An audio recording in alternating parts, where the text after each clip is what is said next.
One of the biggest mistakes that I've seen people make when they're relocating to Florida is starting their search by looking for homes. Homes are fantastic. You have this idea in your mind of exactly what it is you're looking for. What the house is going to be like, what the bedrooms and bathrooms and kitchens are going to be like. But what's the neighborhood going to be like? Do you have to worry about an airport, right up the road? Do you have to worry about railroad tracks waking you up in the morning when a train comes by? Do you have to worry about the neighborhood not being the best neighborhood? If all you're looking for is homes, then this video is for you. Let's turn that around, start looking for 5 things, or start considering 5 things that will help you find a great neighborhood, and then you can start looking for a great home. So number 1, what is your lifestyle like? I mean, are you a golfer? Are you a walker? Do you need sidewalks and places to walk? Are you a pickleballer? Do you need some place to go play tennis or pickleball close by? Are you a shopper, a foodie? What are the things that interest you that you want to be able to do on a daily basis that might not be in certain communities or certain neighborhoods? If you're a golfer, maybe you want to be able to hit the greens every morning, or, if you're a foodie, you want to be able to just walk out your door and go find restaurants, or, very close by, maybe ride a bicycle, or, maybe a quick drive. All of these things are going to be important to you. There are communities in Central Florida that are very close to a lot of the things I've just discussed, but then there are communities that are very far away. So the first thing you need to do is figure out, what is your lifestyle? What is it you want to be close to? What things do you want to be able to do? So number 2, how close do you want to be to family, maybe friends, healthcare, services like airports or bus terminals? Those are things that are going to shape how you fit in your lifestyle in that community. If you want to be close to hospitals and you're looking at homes that are, 20, 30 minutes away, maybe that's not going to be the best fit for you. If you want to be close to, say, Tampa International Airport, or one of the smaller airports, or, say, Orlando International Airport, you want to, consider that, because if you don't want to have a huge drive to get to the airport, you may end up in a neighborhood that's, an hour and a half away, and that may not be sufficient for you. One of the things that you have to look at is there are a lot of communities that have been built here lately that are kind of off the beaten path. As Central Florida especially has expanded, you've got communities that are being built on the outskirts of some of the larger cities. So let's say, for example, Lakeland, the central part of Lakeland is pretty filled up. I mean, there's not a whole lot of places to go. So they've been building more in North Lakeland, and then more towards Mulberry on the south side. That means that those communities are going to be farther away from some of the things that might hold your interest, or family, friends, or whatever it is that you're trying to stay close to. So, making sure that how far you want to be away from certain services or from family, friends, whatever the case may be, is going to be a big deal. Now, number 3, are you looking for quiet and privacy, or are you looking for activity and connection? There are some communities that are very quiet, they're very private. Whether they're gated communities or not, they still have more space in terms of how close you are to the house next to you. The homes there may be on lots that are a quarter to a half an acre or bigger, maybe sometimes an acre and a half. Those communities are going to give you a lot more privacy. You're not going to feel closed in. You're not going to be able to hear your neighbors talking, or hear them flush the toilet, or whatever the case may be. You're going to feel a lot more private. You're not going to feel like every time you walk outside, there's somebody staring at you. Now, if you're looking for activities, there are communities like Del Webb, Lake Ashton, Solavita, that are adult communities. They're for 55 plus and up, but they have all kinds of activities going on. There's a lot of social scene to them. Now, that doesn't mean that if you're looking for privacy in your home life that you can't find a social scene for you to fit into.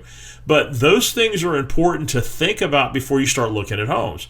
That home that might be absolutely perfect for you may be in a community that has no social scene at all. And if you're not a very social person, or if that kind of activity doesn't come naturally to you, you may end up finding it very hard to fit in.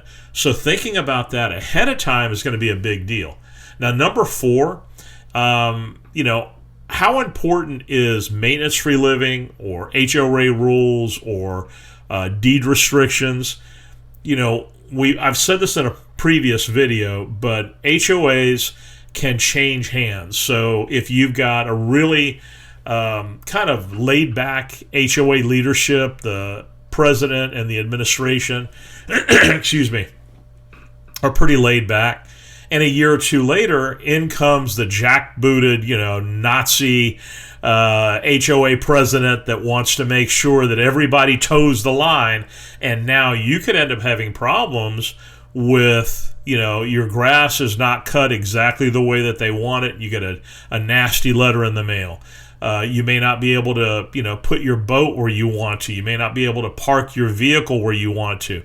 All of those things are important because, when you're living in a community and you have community rules, if those rules change and there's nothing to keep them from changing, without approval, without, residents' approval, then, you're kind of at the whim of whatever the present administration or the new administration says.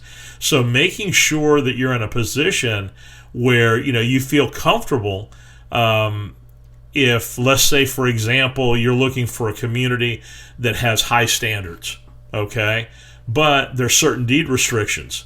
Let's say the deed restrictions say you can only paint your house these 4 colors, and you can only paint the trim these 4 colors, and that doesn't agree with you. You want to know that ahead of time. Now, if you're working with me and there is a situation like that where you're looking at homes and you're wondering kind of what's going on, we're going to go ahead and provide you with as much detailed information as we can. If they have their deed restrictions and their HOA documents available, we're going to go ahead and email that to you. If not, we'll give you a link. You can find it online. But either way, we'll make sure that we get that to you. Now, number 5 is your budget and understanding the communities that are out there and what your budget is going to pretty much provide for you. So when you start looking at homes under, say, 350 or 300,000, you're not going to be looking at getting a whole lot for that budget. I'm sorry to say. You're probably going to find a nice home. I know that I've found a number of people homes in that price range, sometimes well under that price range, sometimes in the 2s and 250s. But you're not going to have a lot of the additional features that you would get in a more expensive community. So let's say, for example, you were looking at a Lake Ashton. Lake Ashton is a 55 plus community that has, a bowling alley, a movie theater. They have restaurants. They have pretty much everything you can think of. And it's 5,000-6,000 acres. It covers both Winter Haven and part of Lake Wales. And so it's a community that basically, once you're in there, you don't have to leave for hardly anything other than maybe groceries and going to the doctor. Everything else is pretty much right there in Lake Ashton. But you can look between taxes, HOA, and CDD. You can look at probably somewhere between $900 to $1,000, sometimes $1,100 a month to live there. Now that's given, all those things are included, including your taxes. So it's not like you have an HOA and CDD fee and then you have taxes on top of that. All of that is, kind of together, but that may not fit your budget. You may not want to live in a 55 plus community, which is fine. I can understand that. And so if you're looking in that 3 to 350 range, you want to make sure that you're understanding what you can get for that kind of money. If you're looking at getting a home that, say, has a quarter of an acre or half an acre or more, with a pool, 3-bedroom, 2-bath, maybe 1,800 square feet or better, you're probably going to be looking at somewhere 350, 375 or higher. If you're looking for a little 2-bedroom home, something that's easy to maintain, easy to take care of, you could probably get something under 350, probably closer to 3. So really knowing the kind of neighborhood that you're going to be in that situation with that budget is going to be a big deal. If you don't like, how can I put this, a blue-collar neighborhood where you've got a lot of pickup trucks, you've got a lot of work trucks, you've got a lot of kids playing, that may not be the best thing for you. So the point of this video, just to come to a head with it, the point of this video is looking at homes is fun. Looking at homes is fantastic. But if you're not looking at the community, if you're not looking at the neighborhood, then what you're going to end up doing is finding home after home after home.